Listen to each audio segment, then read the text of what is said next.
Adam was a taxi driver in a bustling city. He had been driving his taxi for over 10 years, navigating the busy streets and picking up all sorts of passengers. He was a man of routine, working the night shift from 8 p.m. to 4 a.m. He liked the quiet of the night, the cool air, and the fewer cars on the road. It was a lonely job, but Adam didn't mind. He enjoyed the solitude, the chance to think, and the occasional interesting conversation with a passenger. One Friday night, Adam started his shift like any other. He left his small apartment, walked to the garage where he kept his taxi, and drove out into the city. The night was dark, with thick clouds covering the moon. The streets were quieter than usual, and Adam had a strange feeling in his gut. He shrugged it off as just another quiet night. After a few uneventful hours, around midnight, Adam received a call from his dispatcher.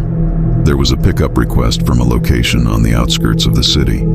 It was an old, abandoned factory that had been shut down for years. Adam felt a chill run down his spine, but agreed to take the job. He drove through the city, the neon lights and empty streets giving an eerie feeling. As he approached the factory, the buildings became more dilapidated, the streets darker. He arrived at the location and saw a man standing in the shadows. The man was tall and thin, wearing a long coat and a hat that hid his face. Adam stopped the taxi and rolled down the window. "Are you Adam?" the man asked in a deep voice. "Yes, sir. Where are you headed?" Adam replied, trying to keep his voice steady.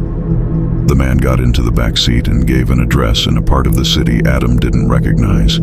It was a place he had never been before, on the outskirts near the old docks. Adam started driving, glancing at the man in the rearview mirror. The passenger was silent, staring out the window. Adam felt uneasy, but he focused on the road. After about 20 minutes, they reached the destination. It was a large old house, almost a mansion, but it looked abandoned and in disrepair. The man got out without a word and walked towards the house. Adam watched him disappear into the darkness, then drove away, feeling relieved. As he drove back to the city center, Adam couldn't shake the feeling of unease. Who was that man? Why was he at the abandoned factory? What was he doing in that old house? Adam tried to forget about it and continued his shift, but the questions lingered in his mind. The next night, Adam was back on his usual route. He tried to put the strange encounter out of his mind. Around midnight, he received another call from his dispatcher. It was the same location as the previous night, the abandoned factory. Adam hesitated but agreed to take the job. When he arrived, the same man was waiting. This time, he was holding a small, old-looking wooden box. The man got into the taxi and gave the same address. Adam's heart raced as he drove back to the old house. The man was silent again, holding the box tightly. When they reached the house, the man handed Adam a large tip and got out, taking the box with him. Adam watched him disappear into the darkness again, feeling more uneasy than before. Over the next few nights, the same thing happened. The man would call for a taxi from the abandoned factory. Adam would drive him to the old house, and the man would disappear into the night. Each time, the man carried a different item: an old book, a dusty lamp, a worn-out suitcase. Adam's curiosity grew with each trip. One night, Adam decided to investigate. After dropping the man off, he parked his taxi a few blocks away and walked back to the old house. He crept up to the house and peered through a window. Inside, he saw the man placing the items on a large wooden table in the center of the room. The man seemed to be arranging them carefully, almost ritualistically. Suddenly, the man turned and looked directly at Adam, as if sensing his presence. Adam ducked down, heart pounding, and waited for what felt like an eternity before peeking again. The man was gone. Adam quickly left the area, feeling more disturbed than ever. What was the man doing with those items? Why was he collecting them? Adam couldn't sleep that night, his mind racing with questions and fear. The next night, Adam received another call from his dispatcher. This time, it was not the abandoned factory, but an address in the city center. Adam's relief was short-lived when he recognized the man waiting at the address. The man got into the taxi and gave an address on the outskirts of the city. Adam's hands shook as he drove. When they reached the destination, it was another old, abandoned building. The man got out and disappeared into the building. Adam sat in his taxi, trying to calm his nerves. After a few minutes, the man reappeared, carrying another old item, this time a mirror. He got back into the taxi and gave the address of the old house. As they drove, the man spoke for the first time. "You're curious about what I'm doing, aren't you?" he said in his deep voice. Adam was startled. I suppose I am," he admitted. The man smiled, a cold, unsettling smile. "Curiosity can be dangerous, you know. Some things are better left unknown." Adam didn't respond, his heart pounding in his chest. He focused on the road, wanting to get this trip over with as quickly as possible. When they reached the old house, the man got out and disappeared inside with the mirror. Adam drove away, his mind racing. Who was this man? What was he doing with all these old items? And why did he choose Adam as his driver? The next night, Adam decided to confront the man. He drove to the abandoned factory, his heart racing. When the man got into the taxi, Adam turned to him. "Who are you? What are you doing with all these old items?" Adam demanded. The man's cold smile returned. "You really want to know?" he asked. Adam nodded, fear and curiosity battling within him. "Very well," the man said. "Drive to the old house." Adam drove in silence, his mind racing with fear and anticipation. When they reached the house, the man got out and motioned for Adam to follow. Adam hesitated, but then followed the man inside. The interior of the house was even creepier than he had imagined. The old items were arranged on the table, and the room was filled with an eerie light. The man turned to Adam. "These items are part of a ritual," he said. "A ritual to bring back the spirits of the dead." Adam's blood ran cold. "Why would you want to do that?" he asked, his voice trembling. The man's smile faded. "Because I lost someone very dear to me, someone I need to bring back." Adam felt a pang of sympathy, but also a surge of fear. "But this is wrong. You can't bring back the dead." The man's eyes darkened. "I can, and I will. But you must not interfere." Adam took a step back, his mind racing. He needed to get out of there, but he also needed to stop this man. Summoning the dead was dangerous, and he couldn't let it happen. Adam turned and ran out of the house, his heart pounding. He got into his taxi and sped away, not looking back. He needed to figure out a way to stop the man, but he didn't know how. Over the next few days, Adam researched everything he could about rituals and summoning the dead. He learned that such rituals required specific items and that they could be disrupted if any of the items were removed or destroyed. Armed with this knowledge, Adam made a plan. He would go back to the old house, remove one of the items, and stop the ritual. It was dangerous, but he had to try. On the night of the ritual, Adam drove to the old house, his heart pounding. He parked a few blocks away and walked to the house, sneaking in through a back window. The man was in the center of the room, chanting in a language Adam didn't understand. Adam crept towards the table and grabbed the old book, the item he had seen the man place there first. The man turned, his eyes burning with anger. "What are you doing?" he demanded. Adam didn't respond. He ran out of the house, the book clutched tightly in his hands. The man chased after him, but Adam managed to escape into the darkness. Adam drove to the edge of the city and threw the book into the river, watching as it disappeared into the water. He hoped that by destroying the book, he had stopped the ritual and prevented the man from summoning the dead. For the next few nights, Adam waited for a call from his dispatcher, but the man never called again. The old house remained abandoned, and the city returned to its usual routine. Adam continued driving his taxi, but he never forgot the strange man and the eerie ritual.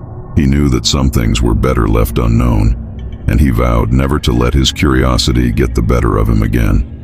Weeks passed without incident. Adam fell back into his routine, but a sense of unease lingered. He kept thinking about the man and the ritual, worried that it might not be over. One night, Adam received a call for a pickup in a familiar part of the city. His heart sank when he realized it was near the abandoned factory. Hesitant but determined, he accepted the job. When he arrived, there was no sign of the mysterious man. Instead, a woman stood in the shadows, her face hidden by a hood. She approached the taxi and got in. "Are you Adam?" she asked in a soft, almost whispering voice. "Yes. Where to?" Adam replied, his unease growing. She gave him an address in a quiet, upscale neighborhood. As they drove, Adam glanced at her in the rearview mirror. She was silent, her face hidden in the shadow of her hood. "Do you know a man who used to frequent that abandoned factory?" Adam asked, unable to contain his curiosity. The woman looked up, her eyes meeting his in the mirror. "Yes, I do. He was my husband." Adam's blood ran cold. "What happened to him?" "He was consumed by his grief and his obsession," she said. "He believed he could bring back our daughter, who we lost many years ago. But some things are not meant to be tampered with." Adam felt a mix of pity and fear. "I tried to stop him. I took one of the items from the ritual and destroyed it." The woman nodded. "You did the right thing. His attempts were dangerous and misguided, but now you must be careful. He may not be able to continue his ritual, but his spirit is restless." The conversation with the woman left Adam more uneasy than ever. He tried to put it out of his mind, but strange things began to happen. He started hearing whispers in his taxi, seeing shadows out of the corner of his eye, and feeling an icy chill whenever he drove past certain parts of the city. One night, as he drove through the city center, his radio crackled to life with static, and a familiar deep voice came through. "You shouldn't have interfered, Adam." Adam's heart pounded. "Who is this?" "You know who I am," the voice said. "You thought you could stop me, but you only delayed the inevitable." Adam's hands shook as he gripped the steering wheel. "What do you want from me?" "I want what was taken from me," the voice replied. "And if I can't have it, I'll make sure you suffer for what you did." The radio went silent, leaving Adam in a state of panic. He drove aimlessly, his mind racing with fear. He needed to find a way to end this once and for all. Desperate, Adam reached out to a local historian and paranormal expert named Dr. Evelyn Moore. She had a reputation for helping people with supernatural problems. Adam met her at her office, a cluttered space filled with old books and strange artifacts. Dr. Moore listened intently as Adam recounted his story. "You've stumbled into something very dangerous," she said. "Spirits bound by grief and obsession are often the most vengeful." "How do I stop him?" Adam asked, his voice trembling. "We need to find the source of his power and sever his connection to this world," Dr. Moore explained. "It's likely tied to the items he was collecting. Destroying one might have disrupted the ritual, but it didn't end his hold on this plane." Dr. Moore suggested they return to the old house and perform a cleansing ritual to banish the spirit for good. Adam agreed, though fear gnawed at him. On a cold, moonless night, Adam and Dr. Moore arrived at the old house. The air was thick with tension as they entered. The house was even more ominous than before, filled with an oppressive silence. Dr. Moore set up candles and began chanting in a language Adam didn't understand. He held a flashlight, his hands shaking, as she moved around the room, sprinkling salt and burning sage. Suddenly, the room grew colder and the candles flickered. A shadowy figure appeared in the corner, its eyes glowing with anger. It was the man, or what was left of him. "You shouldn't be here," the spirit hissed. Dr. Moore continued her chanting, her voice growing louder. The spirit lunged towards Adam, but an invisible barrier seemed to hold it back. Adam's heart raced as he watched, frozen in fear. The chanting reached a crescendo, and the spirit let out an unearthly scream. The candles flared brightly, then went out, plunging the room into darkness.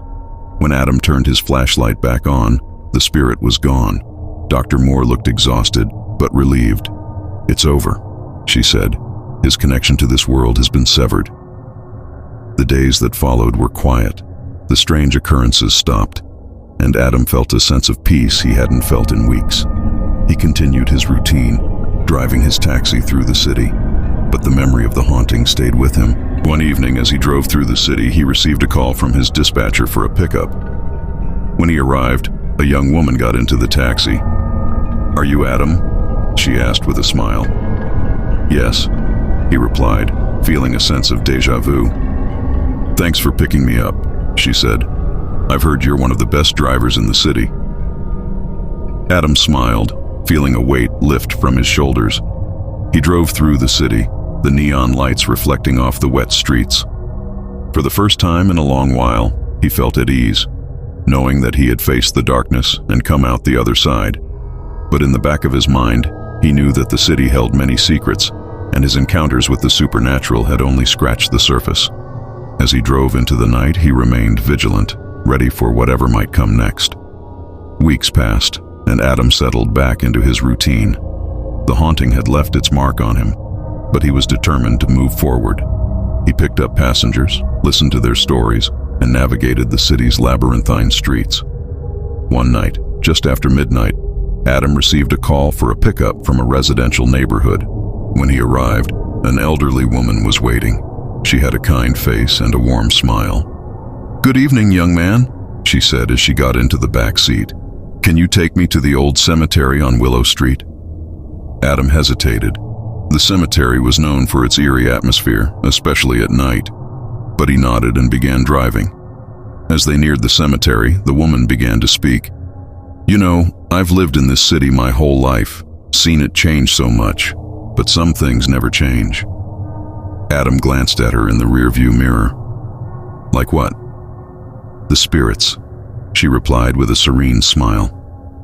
"They linger, watching over the places and people they loved." Adam felt a chill run down his spine. "Have you ever seen one?"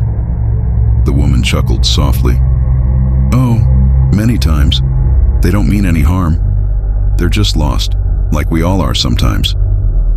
They arrived at the cemetery, and the woman got out.